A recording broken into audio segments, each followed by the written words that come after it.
Hola, el Señor les bendiga.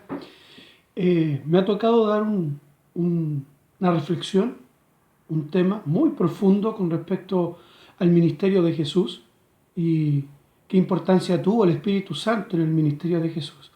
Un tema muy profundo que es difícil manejarlo en tan pocos minutos, pero vamos a hablar muy corto y lo más preciso posible, solamente de dos puntos.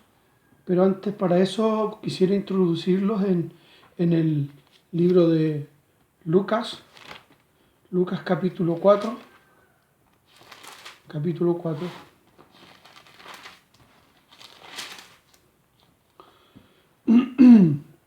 Y voy a leer Lucas capítulo 4, versículo 18 hasta el 19.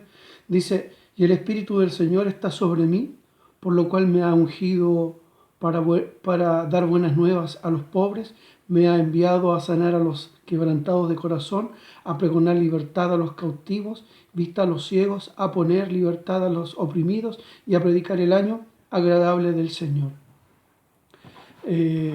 Lucas en el capítulo 3, verso 23, aparece que el ministerio de Jesús comienza cuando él tenía 30 años y acá lo vemos llegando a Nazaret y entrando a la sinagoga de Nazaret el día de reposo, donde le entregan el rollo para que lo lea y precisamente abre en el capítulo 61 de Isaías, donde aparece esta profecía que Jesús lee y les dice luego, hoy se ha cumplido esta escritura delante de vosotros. El ministerio de Jesús es la restauración. Eso lo hemos visto, que a él le fue mandado,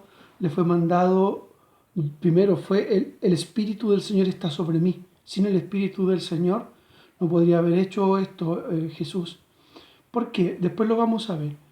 Por cuanto me ha ungido Dios para dar buenas nuevas a los pobres, me ha enviado a sanar los quebrantados de corazón, a pregonar libertad a los cautivos y vista a los ciegos y a poner en libertad a los oprimidos y a predicar el año agradable del Señor. Fíjense que el ministerio de Jesús fue restaurar todo lo que estaba roto, todo lo que estaba destruido por el pecado. Él vino con su propia vida a pagar el precio que era necesario pagar por nosotros. Y ese fue, y también en Mateos 11:5 habla de los aspectos que tenía, o de los factores que tenía que cumplir, las funciones que tenía que cumplir el Mesías. Y esta profecía de Isaías 61 que habla aquí en Lucas 4, también cita a Jesús en Mateo 11:5, cuando a Juan el Bautista manda a preguntar a Jesús si es él el que había de venir o había que esperar a otro, y Jesús le responde, díganle a Juan, los ciegos ven, los leprosos son limpiados, los sordos oyen y los muertos son resucitados, y a los pobres es anunciado el Evangelio. Esa cita que Jesús habla es Isaías 35, 4 y 6. Ese es el ministerio de Jesús, y ese ministerio que Jesús vino a traer al mundo fue traspasado Jesús a sus discípulos y a los apóstoles a toda la iglesia. Ese ministerio continúa, pero en la iglesia nosotros somos parte del ministerio de Jesús. Ahora vamos a ver dos aspectos con respecto al ministerio de Jesús. Dos puntos. En primer lugar, Jesús solo inició su ministerio cuando fue ungido por el Espíritu Santo. Nosotros vemos en Lucas 3, 21 y 22, lo voy a leer.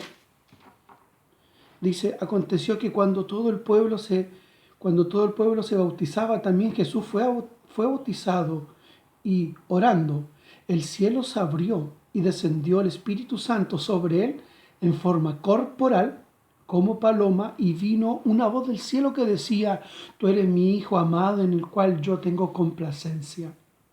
Aquí dos cosas. Primero, Jesús dijo, en un relato dice Jesús a Juan, es necesario que se cumpla, es necesario que esto se haga de bautizarme.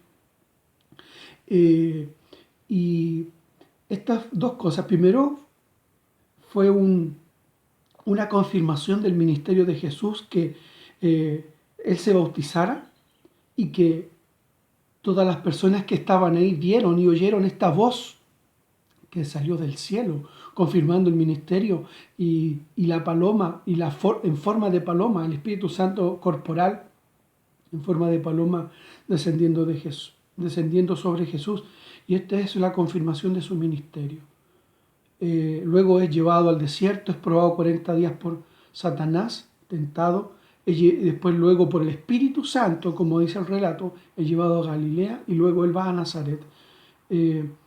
Jesús no comenzó su ministerio sin ser ungido y sin ser respaldado por el Espíritu Santo. Y el segundo punto, ¿por qué tuvo que ser ungido por el Espíritu Santo? En Jesús existía y existen dos naturalezas, humana y divina. En la naturaleza divina nosotros las podemos ver en el libro del Evangelio de Juan 1:1, cuando dice, en el principio era el verbo y el verbo estaba con Dios y el verbo era Dios. En Jesús estaban estas dos naturalezas, un solo ser, Jesús, con dos naturalezas distintas, la naturaleza divina, que es Dios, Jesús es Dios, pero también es una naturaleza humana. El apóstol Pablo en 1 Timoteo 2:5 dice, hay un solo mediador entre Dios y los hombres, Jesucristo hombre. Él era verdaderamente Dios y verdaderamente hombre. Y en su naturaleza humana él necesitaba el poder del Espíritu Santo, la unción del Espíritu Santo, la unción del Espíritu Santo para realizar sus obras. Y también en Hebreos dice que, en el libro de Hebreos dice que no, tenemos un sumo sacerdote, el cual es semejante a nosotros, el cual fue tentado en todo como hombre, pero sin pecado. En ningún momento él pecó, pero él era verdaderamente un hombre que también fue tentado. Y el libro de Hechos 10:38, donde Pedro predica a Cornelio el Evangelio, guiado por el Espíritu Santo, y qué precioso el Espíritu Santo. Dice, como Dios ungió con él el Espíritu Santo, con el Espíritu Santo y con poder a Jesús de Nazaret, y como éste anduvo haciendo bienes y sanando a todos los oprimidos por el diablo, porque Dios estaba con él. De la manera que Jesús pudo realizar su ministerio fue en su condición humana, en su naturaleza humana, fue ungido por el Espíritu Santo, como dice acá, como Dios ungió con el Espíritu Santo y con poder a Jesús de Nazaret. Por eso él pudo hacer los milagros que hizo porque además él era Dios. Y concluyo diciendo, amados hermanos, que Jesús es nuestro maestro a seguir y debemos buscar nosotros la llenura del Espíritu Santo para poder ser influenciados por el Espíritu Santo, para poder seguir cumpliendo nuestro ministerio como iglesia y como cuerpo de Cristo, y también el Señor así nos ocupe con poder y logramos hacer el servicio que nos corresponde como iglesia y el ministerio que se nos entregó de la reconciliación y el ministerio de la restauración. Que el Señor les bendiga y les guarde. Amén. Chao.